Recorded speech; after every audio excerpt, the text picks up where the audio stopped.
பெண்ணாகவே நீ இருக்க அன்னையே உன்னை மானமது செய்திட அவ்விடம் கோவலர் வந்தாரே.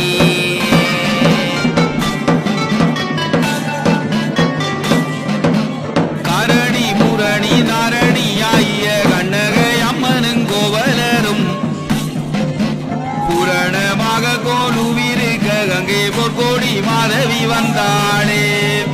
நீ தண்டை சீலம் போலிக்க கிளிமொழி மாதவி தான் நடிக்க கண்டு மாயங்கியே பூவலரும் அப்போ கட்சி வெட்டாமலே பார்த்திருந்தார்.